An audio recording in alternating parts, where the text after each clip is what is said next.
Copy. Mic check. I don't hear nothing. Copy.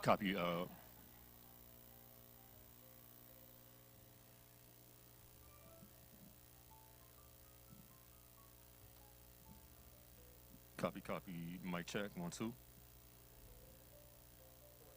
Copy. Mic check. 1, 2. This is a test of the mic. Can everybody hear me? Is that copy 1, 2. Mic check. I think that's better, isn't it? You can hear me, Miss Terry? Miss Terry said she could hear me. Is that high enough? I don't know. I guess. Okay. You want me to take it up? If you don't mind, yeah, so I can just do that computer. Thank you. Oh, she's going down now. Y'all want to ride with her? Okay, we ready? All right. Do they need to speak into their mics? Yes. Okay. Okay, guys, we need to do a mic check. And if y'all don't mind getting your coffee cups off the table. Water bottles, cool. Coffee cups, no. Purses, absolutely no. T-shirts, no. If y'all want to start doing we need to, there you are right there. She'll guide you with mic check and whatever. I don't know what else. Okay, let's start on this end. Say your name. Turn the mic on. Where's the little button? Check.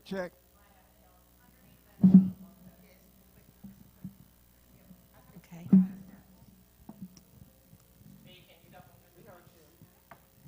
Huh? Testing. Check, baby. No. Hi. We see what's going to happen. It's one in every crowd. Two in my family. Yeah, that's working. Go ahead. It's working. Testing. Hello? There we go. Testing. Test 1, 2, 3. Moderator, it's all you. Oh, wait a minute, we got one more to test. Might want to hear the questions asked. Check 1. Check. Yes, you can't take the Testing. mask off. There's nobody within 10 feet of you. Testing. You got her? Testing. Okay, yeah. It is low. Testing. Okay.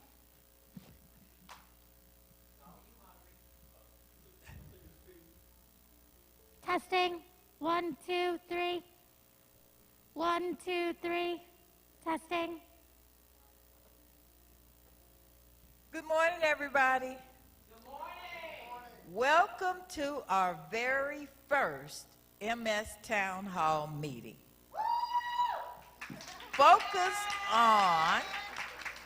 Our focus is going to be on African Americans because they are the fastest growing diagnosed group of people that there is. We have a wonderful panel today. We have a great audience, and together that makes it all good. I am going to introduce the panel starting from this side over here. I'm going to start there. Okay. Okay, we are live. I am alive. Dr. Sherry Wirtz. She is a clinical psychologist at River Hills Neuroscience. She enjoys working with MS patients to help them come up with strategies to deal with issues like living with uncertainty, changes in functioning, or changes in household roles, to name a few. She is married with a teenage son, and she enjoys hiking and gardening in her free time. Let's give her a hand. Next to her, we have Dr. Dragon. She is a fellowship-trained MS specialist at River Hills Neuroscience. She strives to help patients with MS live their fullest life. She is passionate about educating people with MS and their families about all aspects of living with MS in the 21st century. Let's give Dr. Dragon a hand. Next to her, we have Ms. Marcia D. Thomas, RN, Executive Director of the MS Institute, someone living with MS, widowed with 3 children. She travels internationally speaking on health topics. Let's give Ms. Marcia a hand, please. And directly across, next to her, we have Julie Leggett, President of the Ohio Market of the National MS Society. The market currently has 2 offices, one in Cincinnati and one in Cleveland, which she drove all the way here from Cleveland. With programs and events held throughout all of Ohio, Julie has been with the Society for 4.5 years. Give Miss Julie a hand, please. Thank you, Julie. To my right, we have Miss Nakia Johnson. She is an LPN for 14 years, recently diagnosed with MS in March of 2020. She's the mother of 3 sons, currently working and coping with her new life. She is new to the group. Let's give her a hand. Next to her, we have Mary Pat Bossatek. She's a, what is it? But okay, she want to be Bartosic. We have we have Miss Mary Pat Bartosic. She is a CNP, a MS specialist nurse practitioner for 14 years, dedicated to treating the whole patient to facilitate the best quality of life. Let's give Miss Mary Pat a hand. And next to her, we have Mr. Paul Turner. Mr. Paul is a MS support group leader living with MS, and he is retired from the U.S. Army. So let's give Paul a hand. Last but not least, y'all got me. Now, MS got me, just to let y'all know, because if I had it, I'd let it go. My name is Eartha Jones, and I've been living with MS for 12 years. My sister has had it for approximately 20. But we'd like to welcome you all once again to this event. We're going to have questions, answers, and we're going to follow this program. From 10 to 10:20, well, in the beginning, we were going to follow the program. Now, y'all just going to follow me. No, I'm just kidding. So, right now, we're going to have an overview of the MS Society by Miss Julie. Miss Julie, take it away. Thank you. Thank you so much. I'd like to start by thanking these amazing volunteers. You see some of them with blue shirts on, and that means they are part of the MS Society Cincinnati Council. Miss Marcia here beside me is the chair for this group, and they have made all of this happen for today. So I'm so excited to be here with them and all of you, and so happy to have them helping us to end MS. So if you'd like to give a round of applause to them one more time. Thank you. So as I was introduced, I am the president for the Ohio Market of the National MS Society. The society has been around for 75 years. And when I think of that, that seems like it's so long to think we've been around for, more than half a century, and we still don't know what causes MS, and we still don't have a cure for MS. But this journey started 75 years ago with our founder, Sylvia Lowry. And she put an ad, she lived in New York City, and she put an ad in the newspaper because her brother was having these difficult and strange symptoms. So the ad in the newspaper was, does anyone else experience these? And from that newspaper ad to the people that answered, to the people that sat around her kitchen table, the MS Society was formed. And we went from that kitchen table with our neighbors that came in to discuss the symptoms to where we are today, being 75 years later, across the whole entire country, providing services and programs in every state in the United States, and the largest private researcher of MS, the largest private funder of MS research in the world. So we're not just keeping it on our kitchen table, we've taken it globally so we can have the brightest minds and the smartest people to work on this so we can see an end to MS and we can say it's gone forever. But in the short term, until we get to that statement, the MS Society really wants to help people live their best lives who live with MS. And we know that when you have an MS journey, it's not just one person. MS affects everybody in your life. Those that live with you, those that love you, and those that you encounter on a daily basis. So in actuality, we know that over 1 million people are living with MS in the United States, but we also know that all of their extensions of who they meet every day, we have multiple millions of people living with MS every single day. The Society provides programming that provides education not only to those that are living with MS or those that love someone with MS, but we also provide a fellowship program to those that want to study MS. We try to ensure that as we look forward, we are providing the best resources and support that we can to ensure that we are all going to stand one day on some steps and announce that we've ended MS forever. And this could very well be our last chapter for MS. I've been with the Society since 2017.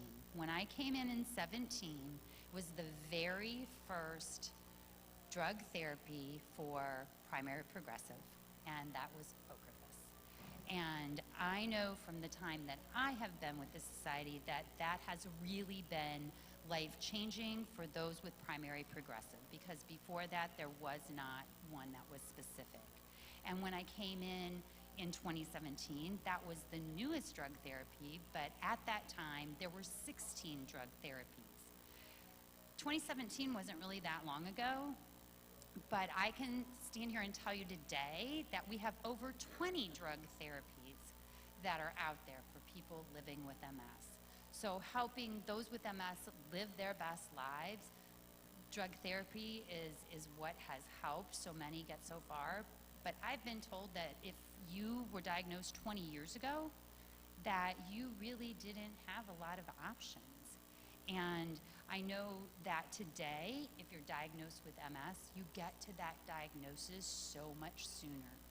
I have encountered families who have told me that, you know, they had went to the doctor for 5 years and 7 years and 10 years before they even knew that they had MS. They knew there was something not right, they just didn't know what it was. So for the Society, trying to help everyone living with MS live their best lives is what we do every day. It's what gets us up every day, it's what motivates us every day, and of course we want to do all we can to make sure that this is the last chapter for MS for all of us. So I want to thank all of you again for letting me share that little bit around the Society. The one thing that we as a Society are so proud of is we have a Navigator Program. And if none of you have ever had a question about MS or you've needed help navigating whatever it is, insurance or a ride somewhere, if you call our Navigator number, and everybody will get cards that has that number on it, you can call a Navigator and they will help you navigate whatever your issue is. It does not cost anything. You can even chat with them online if you're not someone that wants to pick up a phone. But one of the resources that we have that you can directly pick up the phone and talk to someone is our Navigator Program. Thank you.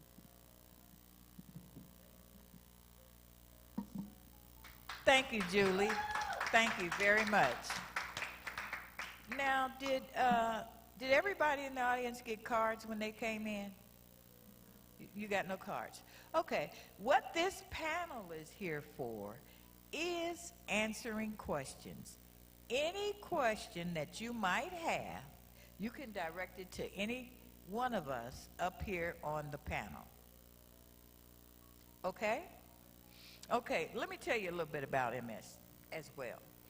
MS is on a mission, and it generally acts alone, even though its motive may never be known. Now, they call it multiple sclerosis. I believe I can tell you why. It'll mess with your walk, it'll mess with your talk, and then sometimes make you cry. It'll mess with your thinking and your vision too.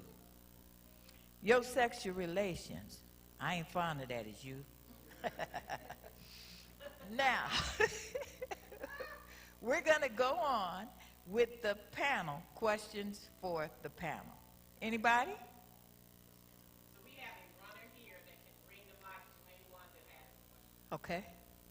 Any question that you might have about somebody you met, somebody that has it, a family member, whatever. Caregivers, go for it.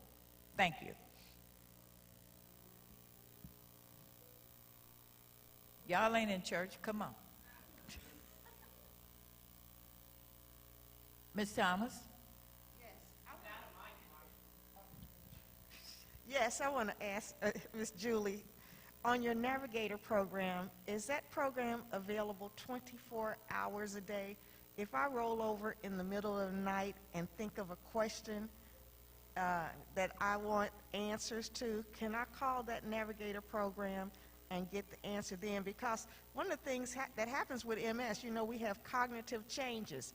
And when I wake up in the morning, I might have forgotten the question that I wanted to ask. So I just want to know, is that Navigator program available 24/7? Thank you. So that's a great question. Currently, it is not 24 hours a day, but it is the majority of the day because we do answer phones all across the country. But if you do get up in the middle of the night and you feel that you don't want to forget, you can use that chat feature and you can send that message and someone will call you back. So not 24/7 yet, but we are working on that. And hopefully we'll have a cure before then and we won't need to go 24/7.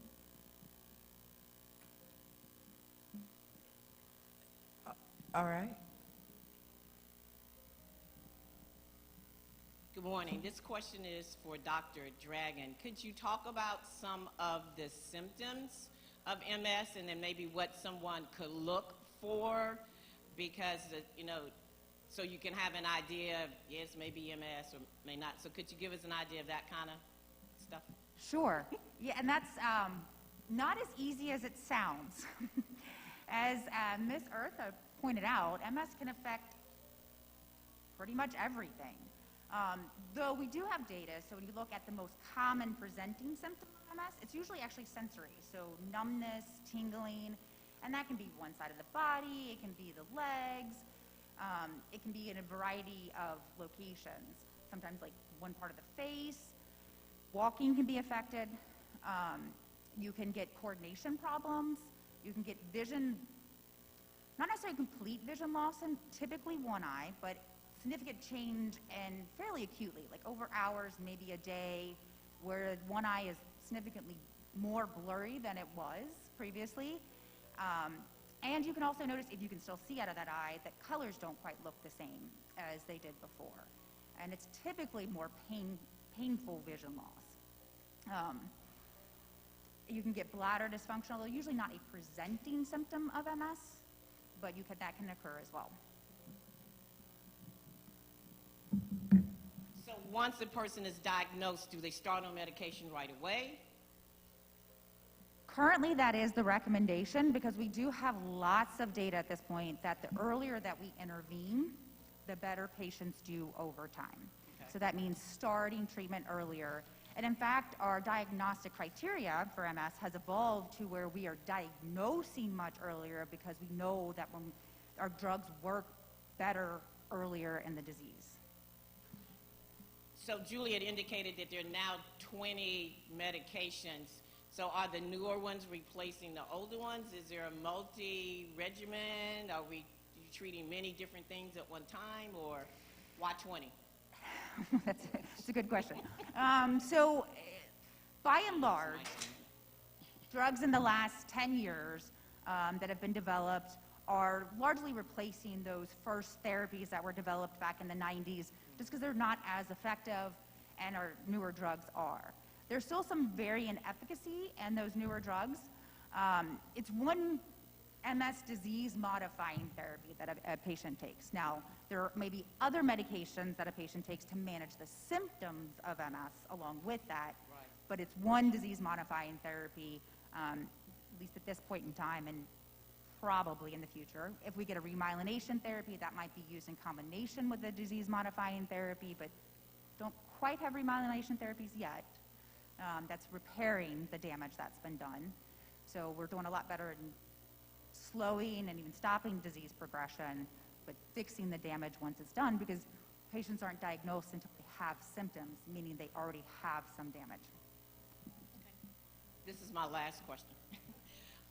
Nakia, so you were saying you were newly diagnosed.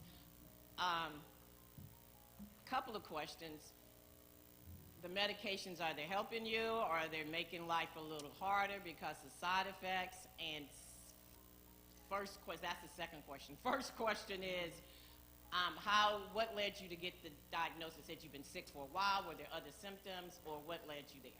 That's a good question, and I wanted to clarify. I've been diagnosed recently in March of 2021. I said 2020, but it was recently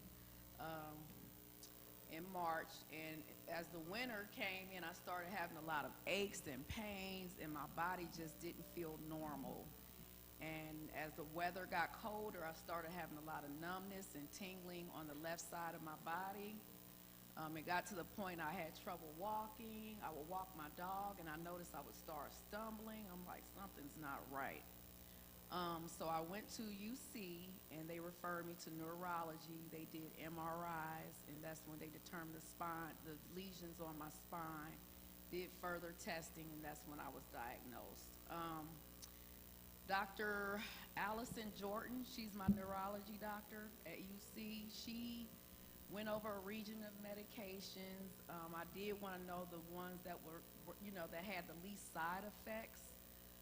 So we went with the Copaxone. It's the injection I have to do 3 days a week, Monday, Wednesday, Friday. It is very painful. It's hard to get used to. They're very irritating, but the Copaxone injections have least side effects. A lot of the pills and things like that can mess with your white blood cell count, bring your immune system down, and I wanted to stay away from those. But I've been coping pretty well with the injections 3 times a week. Sometimes you do forget, as you get busy throughout the week and things like that. So I started setting a schedule on my phone just to remind me to do my injection for that evening. But it's been going okay. I haven't had any, side effects that I know of. And I mean, it's been going well. I still have symptoms. I have to say I still have symptoms, especially when the cold weather come in. Like, we're starting to get chilly weather, damp weather. So it's been a really rough week for me. But MS don't like exercise. I think the more you keep moving and keep those muscles going, it's better for you because you don't want everything to stiffen up. So I still maintain life. I work as much as I can, and if I need to slow down a bit, I kind of slow down a bit, But so far the Copaxone's been working, and they started me on a new medication recently. I think it's called Ampera, if I'm pronouncing it right, but it's for leg fatigue, because sometimes I get a lot of leg fatigue, and it's twice daily. Twice daily, and it's supposed to help with the leg fatigue, keep my legs, going. But yeah, so I've also tried exercising too. That helps. exercising. I need to start changing my diet because I heard diet is a biggie with MS. Yeah, so I'm gonna work on that. But I've been coping, just maintaining life, and yep, hopefully, like she said, we'll have a cure soon. So I got one. And this one is for Paul. So we generally think of, when we think of MS, we think of women. And so I'm wondering, was it difficult for you to get the diagnosis for the actual MS? Were they thinking it was something else, or was it narrowed down right away? And did you receive the same kind of treatment plan and all of that that a woman would get? That's my last question. I want to say that I got more. I was in the Army at the time, and I was, all of a sudden, the right side of my body, from my face all the way down to my feet, it looked as if I had a party going on the inside. Everything was just jumping. My face was jumping and just beating. You know, it was like somebody in there playing drums. But I went through a bunch of testing, and this was in 1987. I mean, I went through testing where needles were stuck in my face. The doctors on the panel could explain what that is. I'm not sure, I don't remember what it all was, but they put needles in my face and just to, what do they call that? It was not so much acupuncture. EMG. They tested me like that. They gave me the spinal taps. They, you know, the MRIs. Well, MRI wasn't invented then. They weren't working with that then. But it was the CAT scans, and that's when I found out. And the second part of that question was, you said that was it difficult for me as a man to find out or to deal with it? Okay. At the time, I want to say this. You couldn't tell Sergeant Turner nothing. You know, I thought I was the man. You couldn't stop me. I had it all. You know, I had soldiers. I would say, come here, soldiers. They would say, how fast? I mean, it was just, what do you want me to do and all that. But then all of a sudden, I'm diagnosed with this MS, and people looking at me, and I'm calling cadence. Like when you see the soldiers running and everything, I'm calling cadence, and then all of a sudden, I'm just stumbling over myself. I could not get it together. I had to fall out of the physical training running in the morning. It was not good. It was, I want to say it hit me pretty hard. I'll say it really hit me hard. I mean, it knocked me down. But for some reason, I thank God for this. I always had an attitude that there was nothing I couldn't have. There was nothing I couldn't do. You know, I just believed and trusted God that he would help me, you know, get through whatever it was going on. And eventually, you know, I just had to accept it, and I went on, and I just asked God to help me every day. You know, when I get up in the morning, God, I thank you. Help me move. Let's get out this bed. Let's see what we got to do for the day. I don't want to get too comical.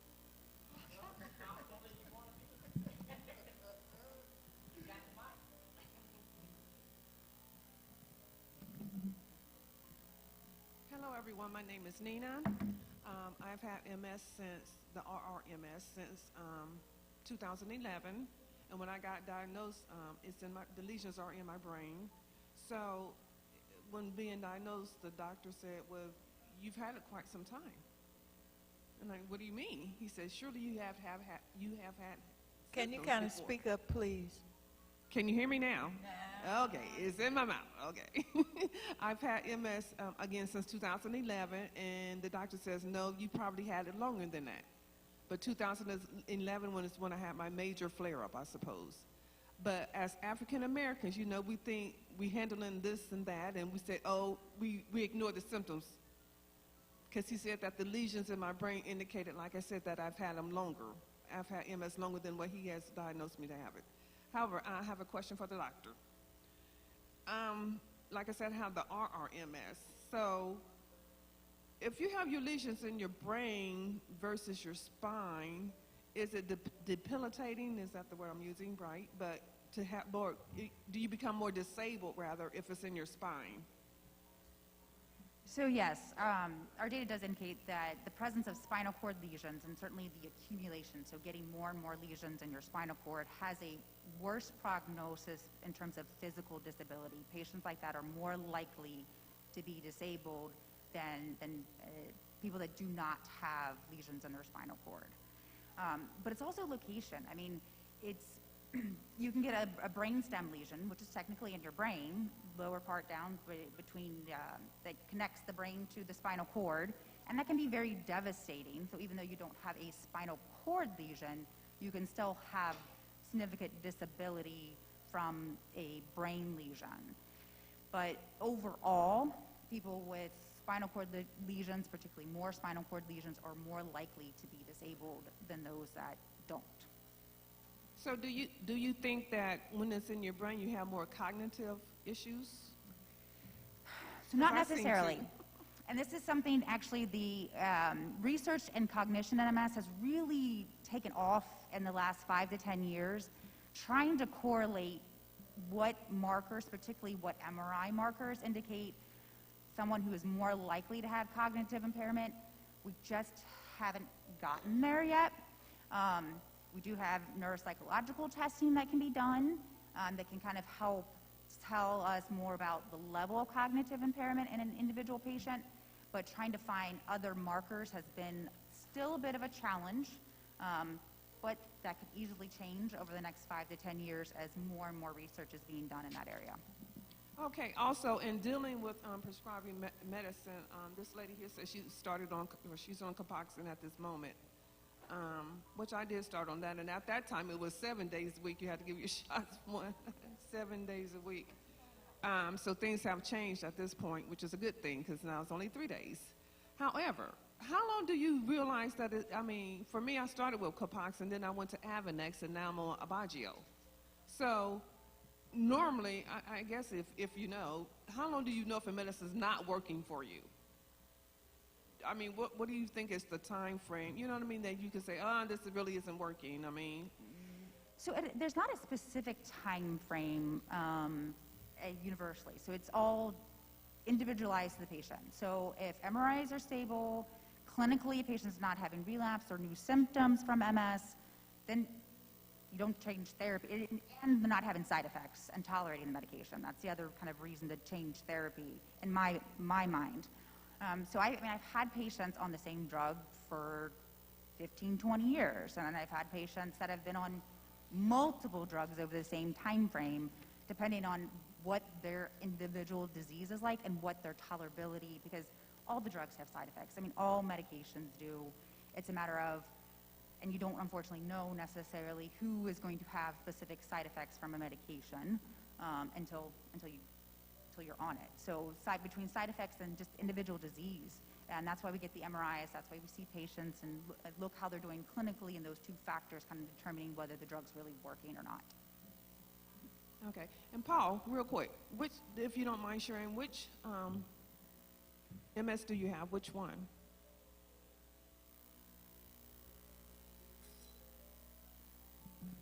You just asked me which MS do I have. You mean secondary, progressive? Yes. Yes.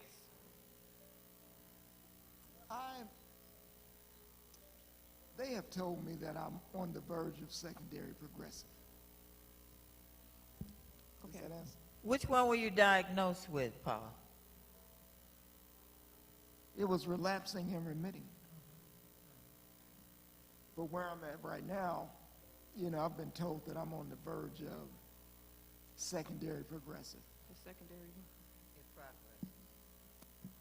Okay.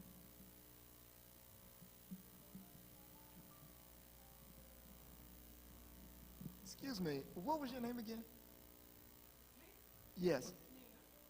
Miss Nina, I've been dealing with this for 30-something years.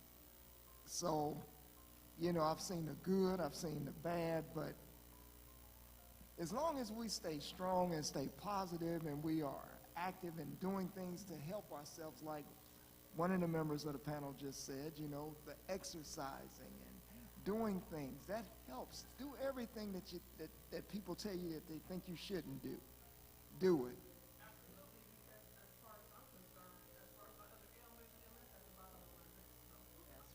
All right.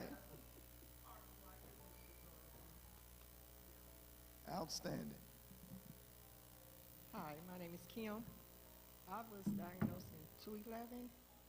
Speak up, I was baby. diagnosed in 2011, and then I had a relapse in 2012. I didn't know what was wrong. I just couldn't move. I started walking. By the time they picked me up and took me to the doctor, I couldn't move. When I got to the hospital, they said I had a relapse. Okay, far as the only problem I have right now is I have a dropped foot. I have no pains, no nothing. They changed my medicine because I was with Dr. Dragon since I had it. Then she moved, so I had a new doctor, so now I'm on Ocrevus.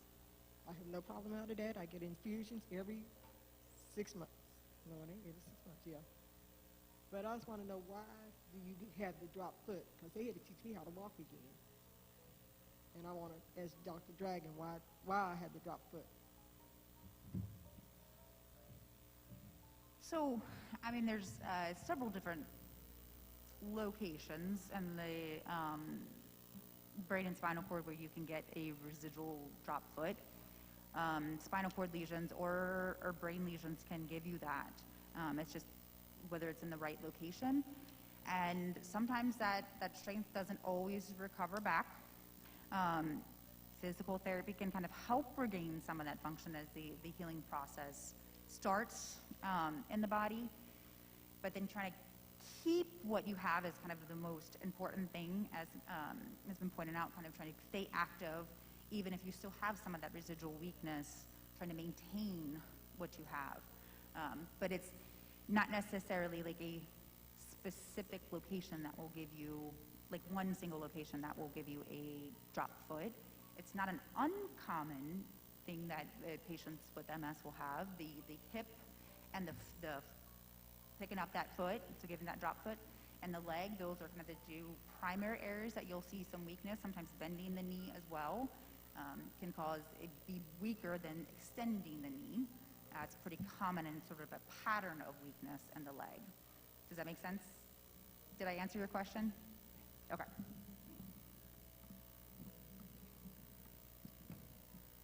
I just wanted to voice something. My birthday was in June. I turned 46, so I was diagnosed at 45. And now thinking back, I was telling the neurologist I go to, this been going on for years. It was moments I can think of when I first became a nurse back in like 2007, 8. I would have periods where my body would just hurt so bad, and they did all kind of testing. I kept getting UTIs, that's a biggie, you know, and they couldn't determine what was wrong with me, and I was just diagnosed at 45. Yeah, so this is something that happened over, you know, years. It's not something that happened all at once. It's something that happened over years. But I can remember back like in my early 30s, I was having issues then, but it's just very hard to detect. It's very hard to detect. Just so happened back last winter when they found out, that probably was like one of the worst episodes I had ever had. So, you know, I started talking to the doctors like, you all got to find out what's going on, because ever so many years I would have these relapsing, you know, phases, but I just didn't know that it was MS. And they, you know, they did testing. Yes, the testing was annoying because I had MRIs back to back to back. But I'm glad that they were able to determine what it was so that I could get treatment and, continue to live my life. Yeah, but exercise, that's a biggie. When they found out back in the winter, I had to go to Drake for rehab because I lost total feeling in this left foot and everything. I had the drop foot, and I remember the therapist telling me, you know, if you just exercise, keep doing what you're doing, you can beat this. Yeah, you can beat it. It's all about you. So, you know, I continue to do my stretches with the foot and everything like that. Thank God it's not my dominant side, because my dominant side is the right side. But yeah, just exercise, and like I said, I do need to change my diet because I heard diet was a biggie. Yeah, but exercise is a big key with MS.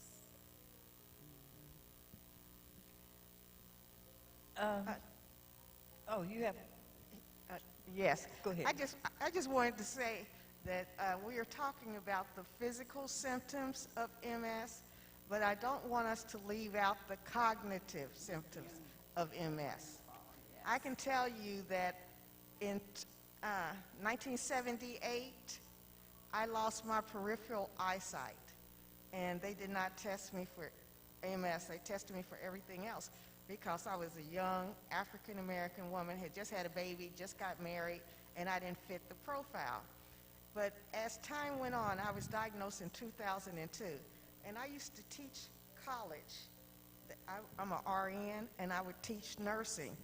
But it came a time when my doctor looked at me and said, how are you going to remember how many patients you have, what type of treatment, what type of medication, and then manage 8 students, and each student has 2 patients? It was impossible. Just could not do it. And I know a girlfriend of mine went with me to a speaking engagement, and I was talking, and when I got finished speaking, she said, do you know you kept repeating yourself? And I said, what? She said, you said the same thing over and over and over again. I didn't know I had said the same thing over and over and over again, but she noticed it. So there are cognitive changes. I want you to be aware of those. Along with the physical symptoms, there are cognitive changes. And a lot of times those cognitive changes, especially for me, were bigger than my physical symptoms. The fact that I had to give up my career, I had to pivot, it changed everything about my life. And so then my question, can I direct it to the psychologist? Okay. What tools do you have? How do you help somebody cope? Because you know, a lot of us are defined, our identity is defined by what we do, especially men. And if you no longer have that, you know, you feel like you're not a contributing member of society. So what tools do you have? So that's a very good question, and it's one of the very common things that happens with MS. Actually, a lot of the things that have come up today are things that we deal with in therapy. When people are first getting diagnosed, dealing with hey, you've been diagnosed with this chronic progressive illness, and how is this going to change things? Cognitive problems and how it impacts work, role changes in your family, just changes across the board, things that are invisible. You know, sometimes people have MS, particularly the cognitive problems, and everyone will say, well, you look great. You must be fine. You look great. Oh, you're tired? I'm tired too. And that's not the same. MS fatigue is totally different than the rest of us just being tired. And then there's obviously the physical symptoms that you can see and having to adjust to that. You know, hey, I think the gentleman on the end saying, hey, I had all these troops and I was like the man, Mr. Physically Fit, and now all of a sudden, if you're having physical symptoms, kind of adjusting to how you are seeing yourself and how others are seeing you. So kind of back to your question, how do you cope with these things? I wish there was a one-size-fits-all answer that I could just say, hey, well, you just do this, or you just do that. It's a matter of kind of taking a look at how this is impacting the person individually. So one of the primary therapies that we use today is called cognitive behavioral therapy. And what that does is the cognitive piece is actually taking a look at what we're saying to ourselves. So if we're saying to ourselves, you know, I'm a nurse, and if I can't work, you know, what good am I, right? That's going to clearly lead to feeling down and depressed, and it's not accurate.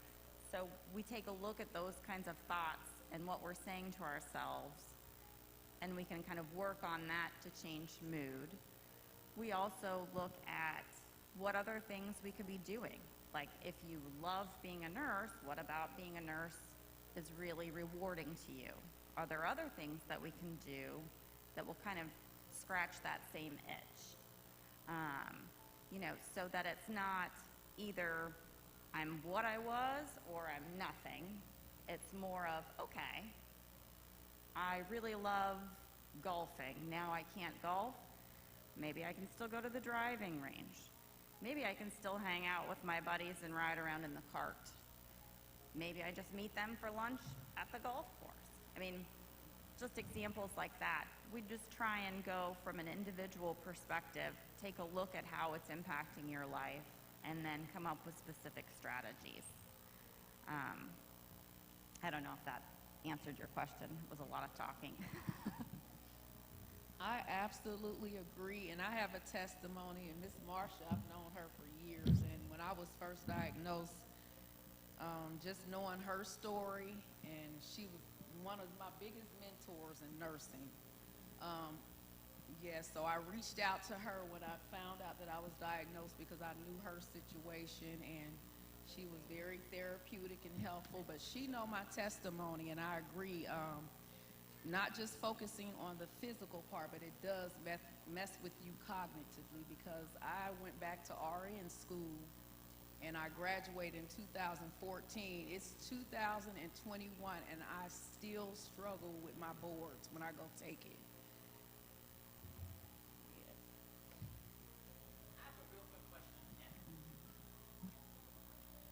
I just wanted to ask real quickly, what is the role of a nurse practitioner as far as with the team approach of treating MS? And then while you're doing that, the other part of that is, does the MS Society help with everything? Like, would you help somebody with daily living stuff like rent, that kind of stuff? You know what? We're going to take a break and then come back. Can y'all? No. We're going to take a quick break. And when we come back, we're going to answer those questions. In the meantime, we have a couple of drug reps back here. Feel free to go up to them, ask them questions, and drug reps, feel free to answer them. Thank you so much. All right, we're going to take that break now. We'll be back in 20 minutes. Thank you. 15, 10. We'll be, listen. 10 means 15. Okay, 10 means 15.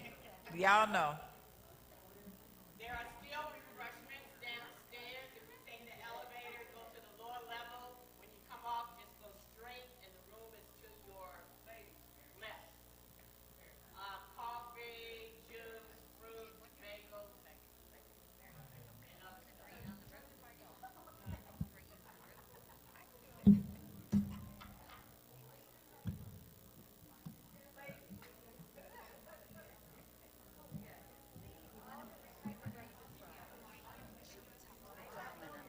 Yes. You got to go over there and talk to him. That's a new lad. Yeah, he ought to be doing some patient some healthcare programs. She was telling me, she said, there's a patient program. I said, I'm a clinician. I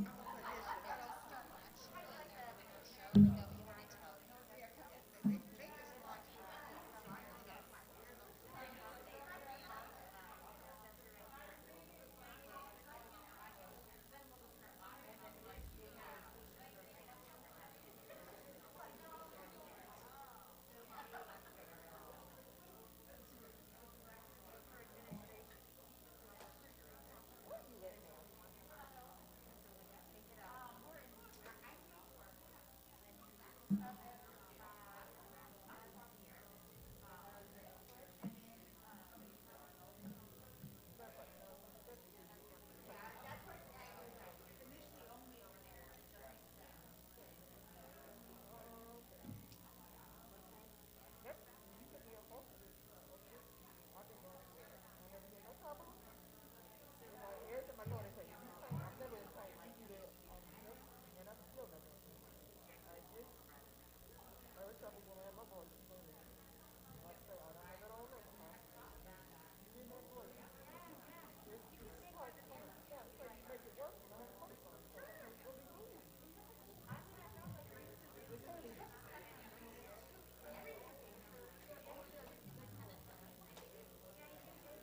Testing, testing.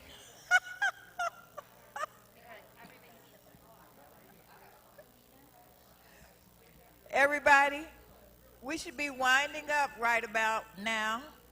A few more minutes, we're getting ready to start. So if you can make it back to your seat, thank you very much. I see you, Dr. Dragon. Go ahead.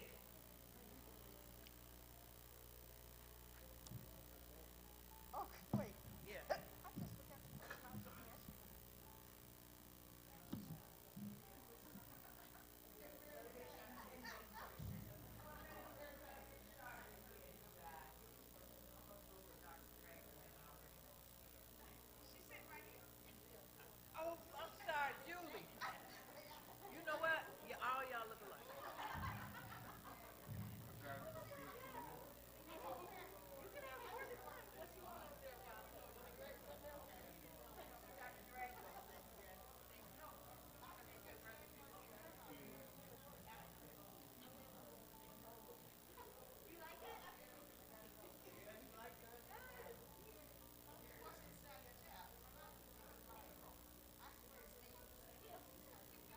Okay, so the lunches are here. Are they all one type or are they four?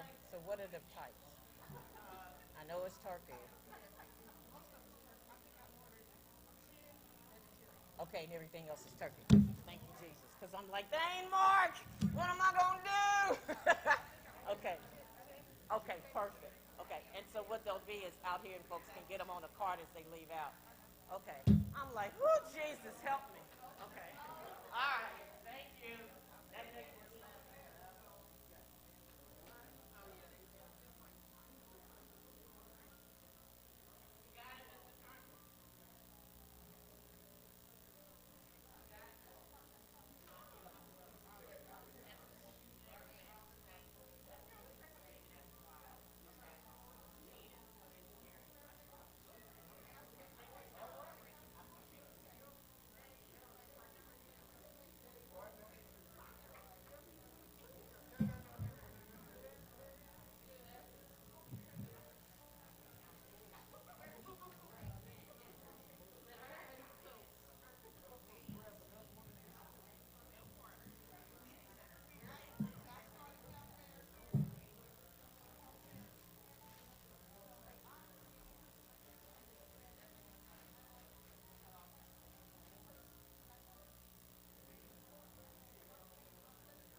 Testing, testing, do not disturb.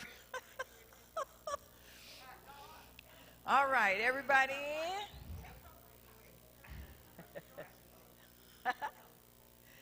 We're getting ready to resume the second half here.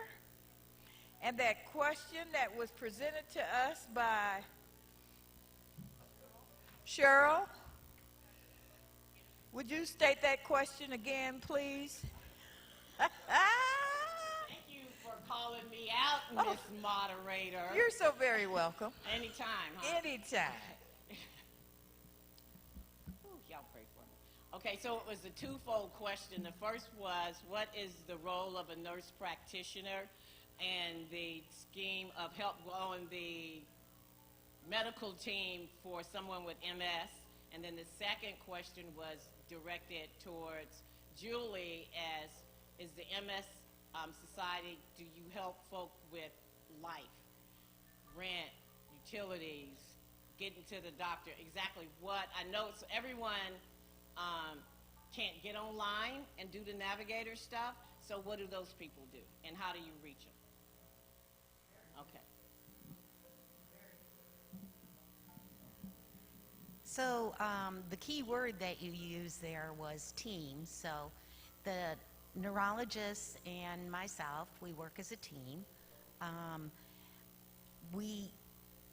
With MS, and especially in my situation and my situation at Ohio State, both the neurologists and the nurse practitioners are very involved in education. I may also see a patient initially and order appropriate tests and take the clinical history and everything. Generally, the neurologist ultimately gives the diagnosis, even though, you know, we're usually on the same page. We work collaboratively, so we may talk back and forth about what we think is the ideal way to treat a patient, whether it be disease-modifying therapy or symptom management. So I guess ideally we work really close together and collaboratively. We do a lot of the same things, but the neurologist is obviously more highly educated than I am, and you know, we each contribute. I'm older, so maybe I've been around the block a few more times. You might be smarter, but you're wise. Exactly. Thank you.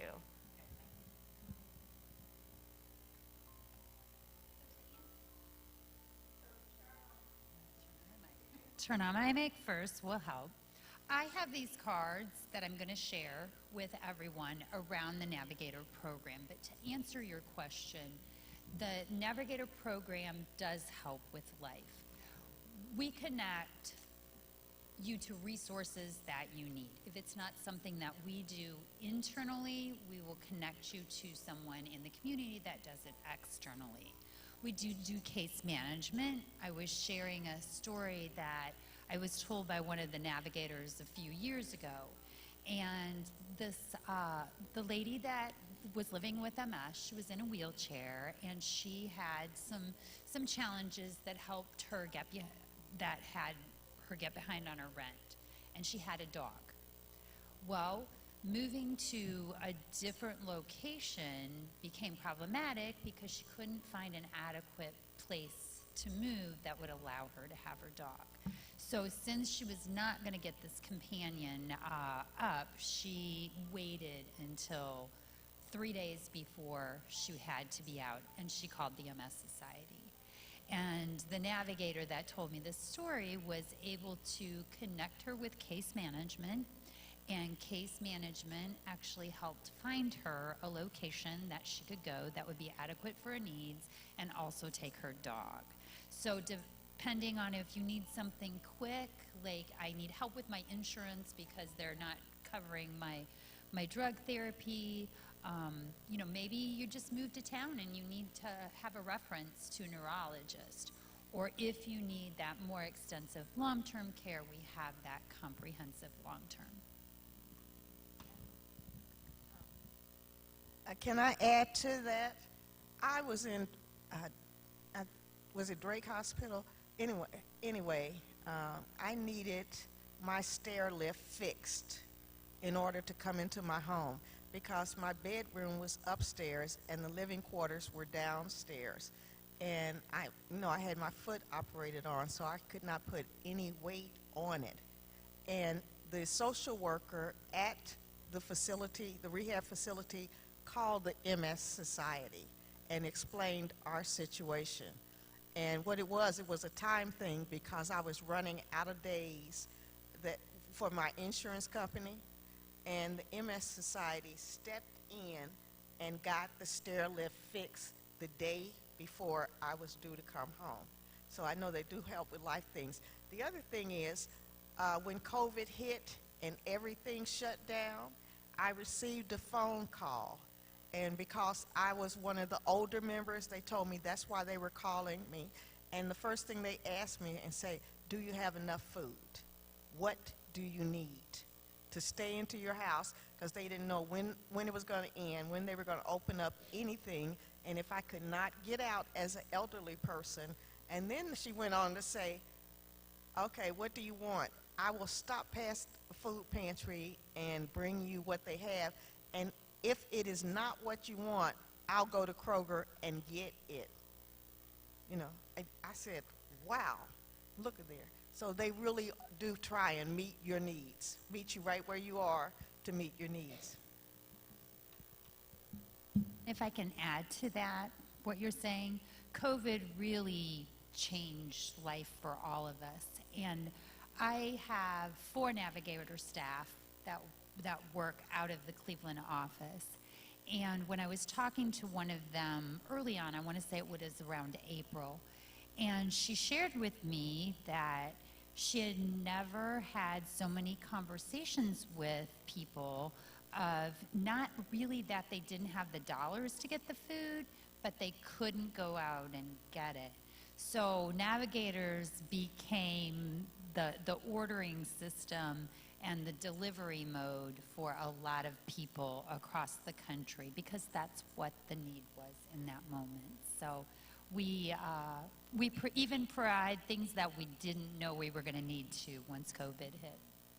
Okay, so again, if someone does not have access to internet or a smartphone or any of that, Yes. so they can't access Navigator, then what do they do? So the number for the MS Society to connect to all our services, 800-344-4867. And you get... Someone will walk them through Yes. every step Yes. of the way? Absolutely, yes. You call the number, you choose the option, and then someone will help you from there and connect you with who you need to be connected to. And is it the turnaround time to receive services, is it relatively quick? Marsha, you said your stair stuff was there. Yes, so it was. So if I called tomorrow, I can get an answer tomorrow? Yes, because what they did, they looked for something outside of the MS first, and there were no resources that would fix my stair lift, so they just said, we'll write the check. Who put your stair lift in, and that's who they got in touch with, that organization. And it was done within 4 days because I was leaving.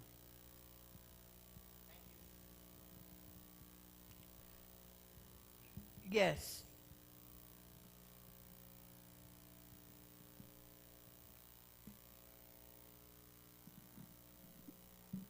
Hello, my name is Jaleisha, and this is my mom right here.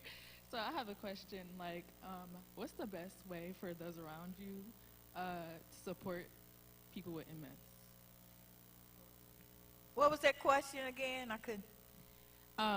So I don't have MS, but on my mom's support system, what would you say is like the best way to support you and people with MS? What's the best way to support you? What are things that I can look for?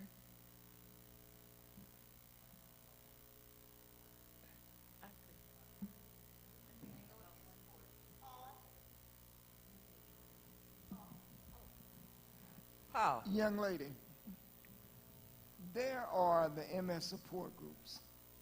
I happen to have an MS support group, and we are the North College Hill MS support group, Life with MS. And we used to meet before the pandemic. We used to meet every second Saturday of the month. And when we come together, it's a collective effort to encourage each other, encourage anybody that's there. And if somebody needs to know something, we would all have some information. Somebody's got an answer. Now, you are here today, and they're talking about this MS Navigator. You are part of MS too. You can call the MS Navigator. You can get encouragement. You can get what you need to be able to help your mother. You're not in this by yourself. I hope I answered your question. Yeah. Are there like you said, Marcia, you said someone told you that you were repeating things over and over. Are there other things that I can look for on a daily basis, things like that I can keep an eye out for? Well, excuse me.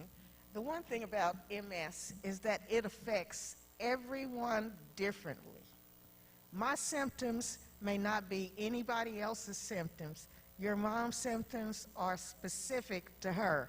But because you know your mom, you can notice when things are a little off, when things are a little different, even sometime before she notices. You know, because you can stand back and say, she wasn't doing that yesterday, or last week she could do this, and then this week she can't. Because the patient may not be aware of the changes, because we learn to adapt. You know, we get up and the foot is dragging. We say, okay, you know, I'm just tired, and we go ahead with the foot dragging. But somebody else will say, why are they dragging their foot? They were not doing that yesterday. So look for those subtle changes. When you have an everyday conversation, you know what she talks about, and you know how she sounds when she's normal. So you say, that just doesn't sound like my mom. That's probably, it gives rise to concern. And then you can call her doctor, because what happens is the doctor wants to know every symptom that they have that lasts more than 24 hours, because that may mean something is going on in the body. So they want you to call. So the patient may not be aware, but you saw her yesterday and you saw her today, and you know there's a difference in today. If you get up tomorrow and that difference is still there, you need to call the doctor. Gotcha. Thank you.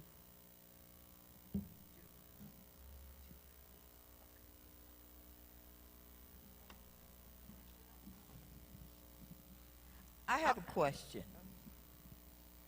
This is to the panel. African Americans, they say that MS is growing fast amongst us. Can anybody tell me why that is? We already got sickle cell. No, go ahead. I can attempt to answer that. The reality is we don't know why. When you look at data from like not even quite 10 years ago, well, maybe about, well, early 2000s, studies, now were they done correctly or not is a question, but those studies showed that African Americans generally had a lower risk. But even going back to some studies in veterans from the early 2000s, the risk estimate was still higher than it was in the 60s and 70s. So we were already seeing this kind of trend up in the incidence. And fast forward to 2013, 2014 is when some of the data started coming out, and then particularly in the last 2 or 3 years that actually it seems that African Americans have a higher risk of MS than Caucasians, particularly African American women versus Caucasian women. Why that is, we don't know. What I have seen in looking at the data across the last 20 years is the age of diagnosis does seem to be younger than it was 20 years ago in African Americans. So are we doing better versus telling a young woman in the 1970s that, oh, you can't have MS because you're African American? Now it's a young woman with neurologic symptoms, she might have MS. Does that make the distinction? I don't know. And I don't know that we have that answer. What we do know is that we are seeing this increasing risk and increasing incidence. Now we have to find that answer as to why that is happening. Were we just, I mean, I assume that we weren't just missing a bunch, that there is, we probably were missing some, obviously. obviously, but there's that degree of change is a lot more than just we weren't diagnosing. So why we're seeing that increased risk, we don't know yet. I mean, the big shift has only been in that data set has only been in the last couple years. So now the next step is trying to figure out why. Thank you, Dr. Dragon. Another question, Part B.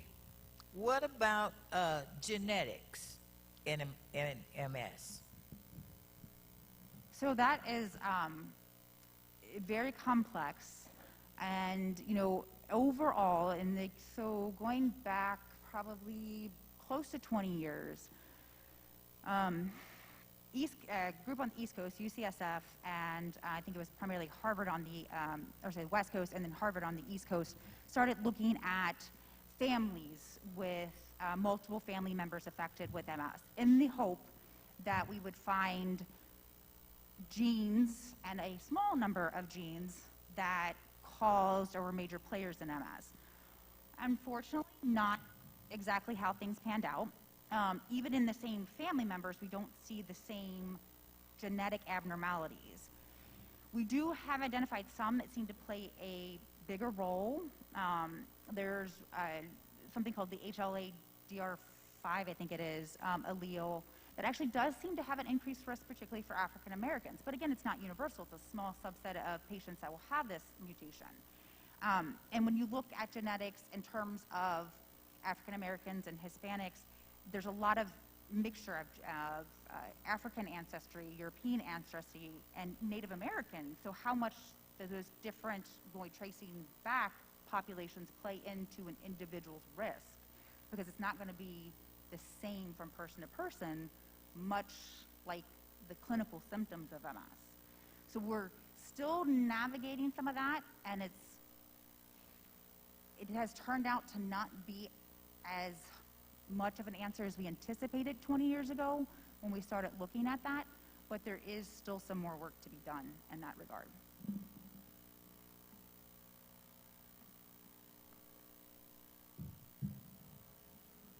So this is just pretty much for everyone that suffers through MS, and for you, doctor, to see if you know, or in your opinion, most people, do you guys suffer a lot when the weather changes? Is that like a known factor for a flare-up? I can't hear. I'm sorry, I got to hold the mic up. Yeah. But yeah. I was saying, this is for everybody, actually, to think about. Do you guys flare up mostly when the weather changes, when it goes from hot to cold and cold to hot? Or Do we what? Do you flare up, have your flare-ups? Oh, Yes, so I noticed when the cold, damp weather, it can be chilly or rainy weather. That's when I have the most difficult time. Like this week has been a really bad week for me because the cool weather's coming in. When it's warm out, I do really well. And I can't get too hot either. It just have to be like in between. Can't be too hot or can't be too cool. But I noticed with me, because I know everybody's body's different, I have more inflammation with the cool weather. I'm the same, hot or cold. And I have more of a problem with hot weather. Hot weather just seems to drain me, and I drag my foot more and I trip more. But if I'm somewhere where I can cool down, so what I don't do is let my core body temperature rise. I mean, I can get hot and I can deal with that. As long as I can find somewhere I can stand still and get cool, then I'm okay. But if my core body temperature rises, I cannot walk. Okay. I guess when we all deal with MS, it also has to do with knowing our own body for sure. Because MS mimics so many other things as well. And sometimes we wonder, are we really having a flare-up, or is it just something else going on? So we basically have to know, our own bodies, as opposed to is this something else. And sometimes, I guess you can really tell if you're having a bad flare-up. Like now I'm sitting here tingling as I speak, but am I tingling because I'm a little cold or whatever, or, just whatever? I have some other underlying conditions as well. So my question, I guess, would be is how do I really determine, doctor, what's MS flare-ups and what's not?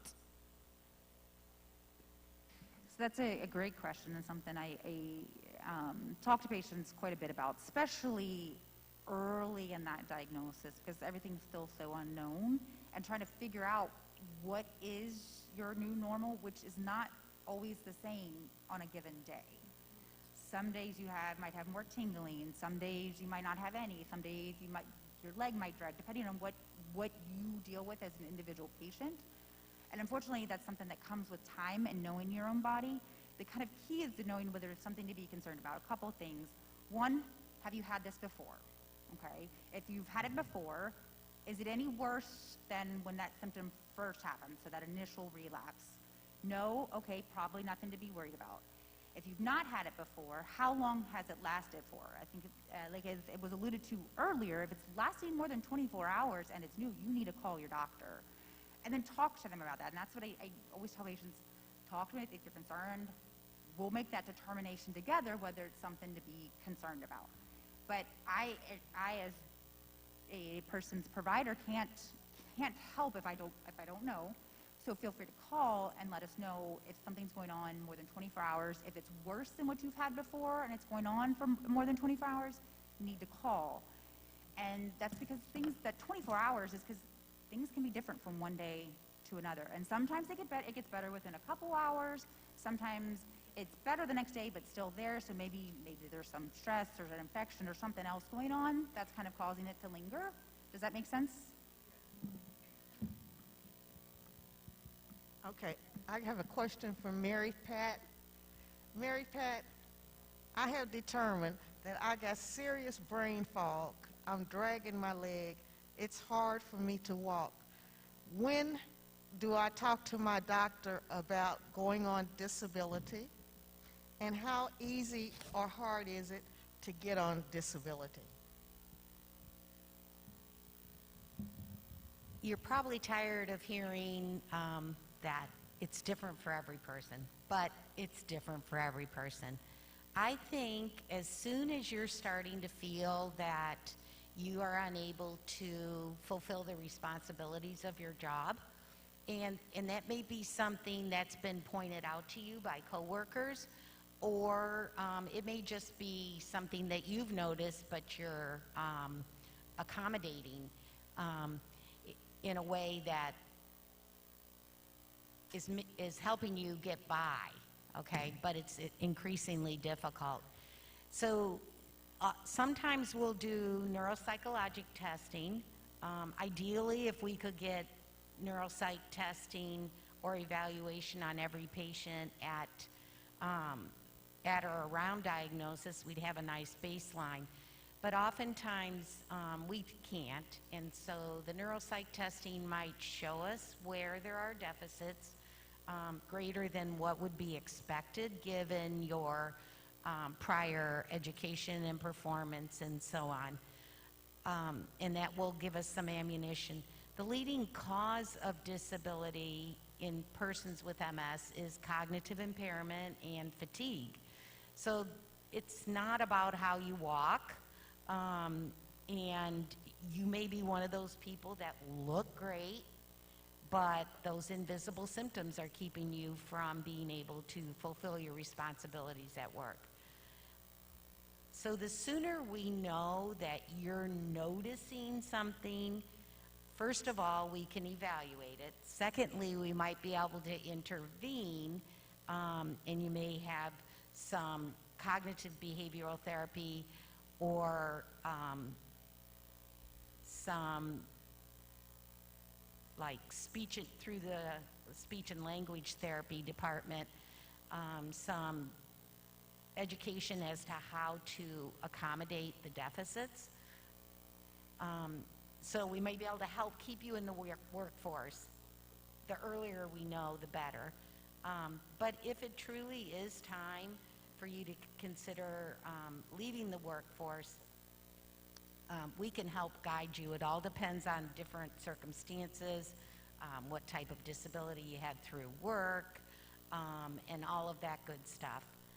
But you know, we definitely want to know, and we want to try to help you.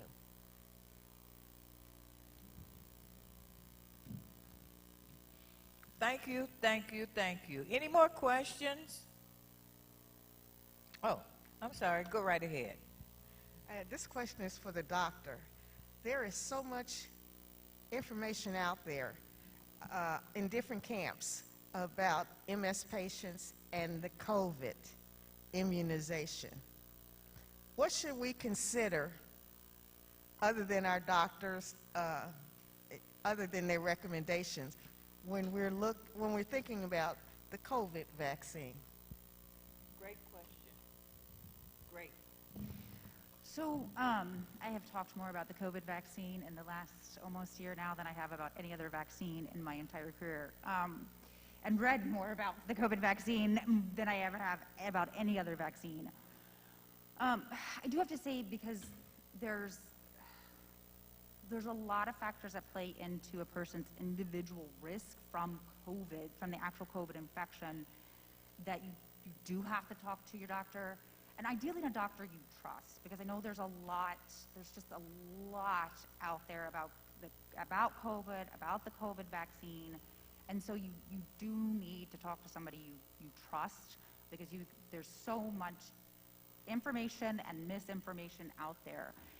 You know, the MS Society back in December or January actually convened a whole panel of experts. I think it was like 7 or 8 people on the panel that are MS specialists and immunologists, and to kind of help guide both people living with MS and MS providers about what do we tell our patients.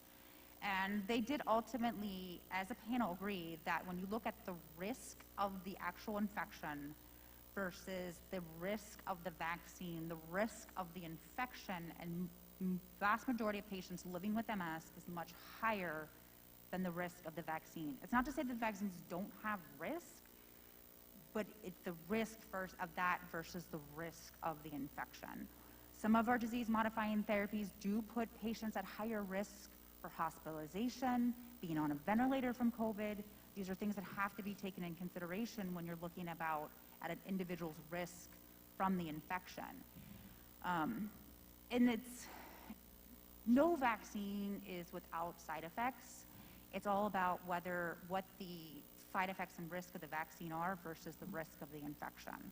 And unfortunately, we're now in a situation where the risk of the infection are high, and there's going to be lots of mutations. And like with this last wave of COVID infections, we did see patients get a lot sicker. For the most part, patients that were immunized, so patients that had been vaccinated, while they might have gotten infected, they weren't as sick as those that were not vaccinated. And so overall, the benefits of the vaccine outweigh the risk for everyone. Now, there might be individual factors. So there are certain things like, certain severe allergic reactions that a patient has had to particular either components of the vaccine, things like that in the past that your doctor would know better. And thinking about risk of a relapse from MS, that's a big concern. Because vaccines do stimulate your immune system. That's what they're supposed to do, right? But so do the infections. And so again, looking at that risk-benefit and how an individual person does. And so I guess the broader consideration is overall when you look at the data and look at the risk of complications in patients with MS with the COVID infection, it's much higher than the risk of the vaccine. There's been several kind of studies looking at a couple hundred patients with MS that have gotten vaccinated, and they've, by and large, done well with the vaccine. Similar type side effects as what you see reported with muscle aches, and from what I've seen clinically, less of the low-grade fevers that people can have post-vaccination, fatigue, those kinds of things, which are not uncommon to what people living with MS deal with, but at the same kind of proportion as what we see in the general population. Does that answer your question? I have a question, doctor. How do you feel about the booster? So you have to look, so there's a difference between, because there's two different things out there, which is the leadership confused things, I will say. So there's a third dose, and then there's the booster. So some of our MS therapies are more immune suppressive, and so higher risk, and they also reduce vaccine response in general. So because the medications are suppressing your immune system. And so when you give vaccines, those responses aren't as robust as someone not on those therapies. So there's a particular group of therapies that third dose is important because of reduced immune response to the vaccine and higher risk with the COVID infection. So getting a third dose, so that third dose is 28 days from the second dose of the Pfizer and Moderna vaccines, so the mRNA vaccines. And then there's the booster.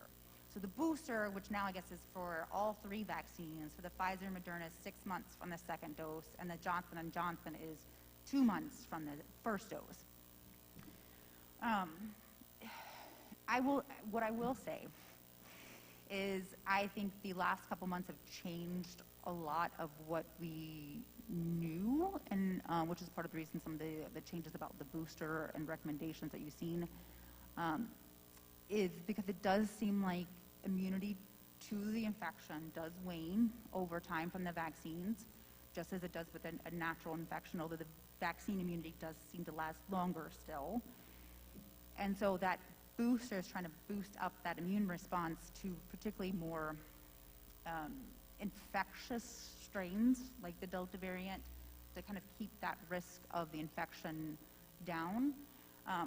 I will say what I have seen in my own patients in terms of either a third dose or a booster, most of them have actually done pretty well with the booster, even better than what they did with their second dose of the vaccine. Part of that is because it's been months for most of them since that second dose. So some of those kind of scouts, if you will, of your immune system aren't floating around as much because they haven't found anything for the last several months. So they're kind of going away, and so you don't get as much of that immediate reaction to the muscle aches and fever and that kind of thing. I've heard a few that have, but that's the minority of my patients that I've seen have that kind of response to the booster or the third dose. So they do seem to be tolerating it well. And again, it depends on the patient because there's certain medications that I particularly the last couple months have been really concerned about my patients' risk of COVID if they do get it and ending up in the hospital and things like that. And so there are definitely classes of medication that I'm, for their safety, recommending strongly that third dose or that booster if they're eligible for the booster. I asked because my neurologist, I just had a follow-up appointment. She recommended not getting the booster. And I was like, why? And she was like, I just don't really see a need if you already had your 2 vaccines. Don't get the booster. Yeah. So that's why I asked. Yeah, and it's, I mean, because they're trying to tease it all out and what, like, where these recommendations are coming from. Like, I've spent a lot of my time reading about these things.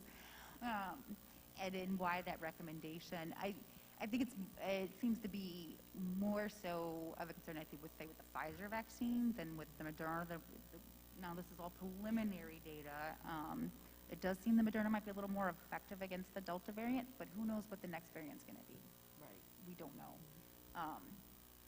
And it's kind of one of those things, too, I play it by ear with what's going on at a given moment with COVID. It's just the reality we've dealt with in the last almost 2 years now.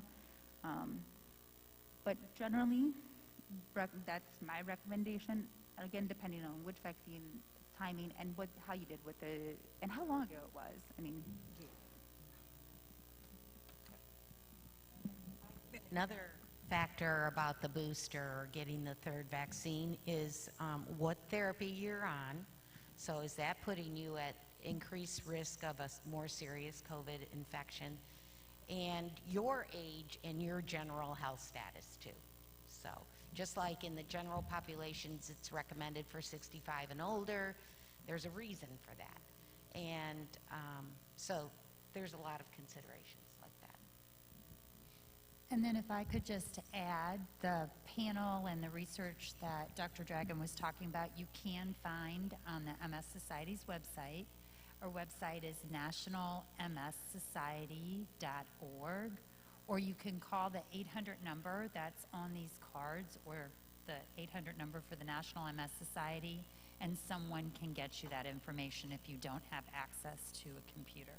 But you can find all of those findings and other recommendations on our website.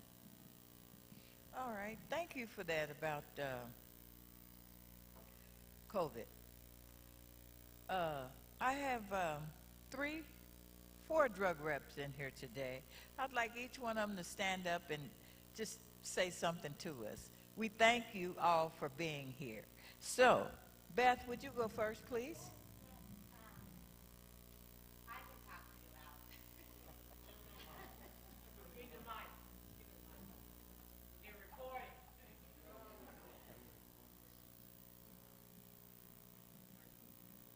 All right, well, my name's Beth Meyer, and I'm with Novartis. We have a portfolio of products for multiple sclerosis. I just want to thank you for including us here today. What an excellent forum to give everybody the opportunity to ask questions and get new support opportunities, connect with your peers. So thank you for letting me be a part of the day, and I too look forward to a future without MS. I think those were Julie's words, so happy to be here. Thank you. All right. Next, we're going to hear from Katie.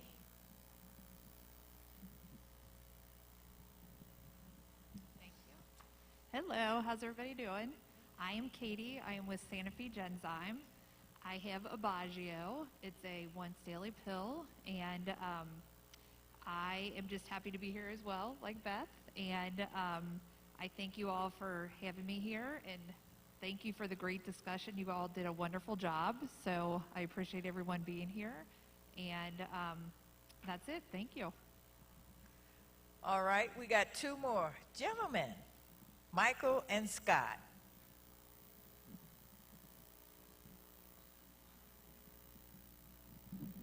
Thank you so much. Michael Dudley with Bristol Myers Squibb, and we're excited to be here. We have a once daily pill as well with Zeposia for MS. So, like my colleagues have already said, it's exciting to be here live, right, and not virtual. But you all are making a difference, and we're glad to help you be here and try to do what we can do to make a difference fighting MS.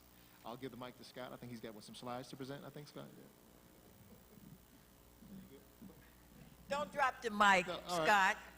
Say something. Okay. I'll just say thank you again for letting us be here today.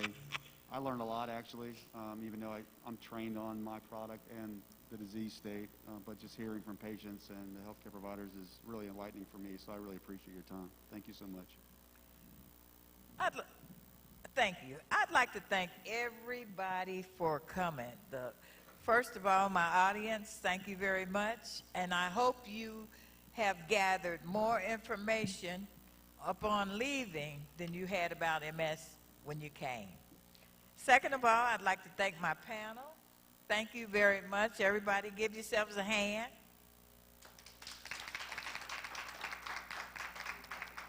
Now give me one. Listen, before you leave, 2 things. One is about being MS strong. We wake up every morning thanking God for what he does, always thinking what could have been and never forgetting what once was. Everybody's journey is different. There is no right or wrong. God loves binding us all together. That makes us MS strong. But this challenge called MS that we deal with every day is part of the plan, and for that we stand together as we pray. We thank you, God, for all that you do. We're keeping our faith and trust in you. We know you know just where we belong, and because of you, we're MS strong. Thank you, thank you, thank you. Now, we have lunch. We have lunch. It's in a box, so you can't eat it here. No. We have lunch outside these doors and something else. You know, you hear about a lot of things for breast cancer and diabetes and Alzheimer's. We have, cancer. We have MS, humor and healthcare comedy show going on. It's November the 13th. It's at 5912 Vine Street. It's called the place. Oh, that's Palace? See, I'm sorry. I saw Place. She said Palace 2. That's the name of it. I saw Place. She say it's Palace 2, so we going with Palace 2. That is so fun. That's that MS. See, and that's good. See, because everybody can't put everything on MS. We can. Just like I just did. I put that right on MS because I saw Place, and the place name is Palace. Oh, my Lord. Anyway, we are selling tickets. I have some right here. They are $25. So we're asking for your support in any and every way that you can. But lunch in a box is right outside these doors. Again, thank you guys for coming, and we'll be having more and more and more things about MS. So listen up and watch out. Thank you again.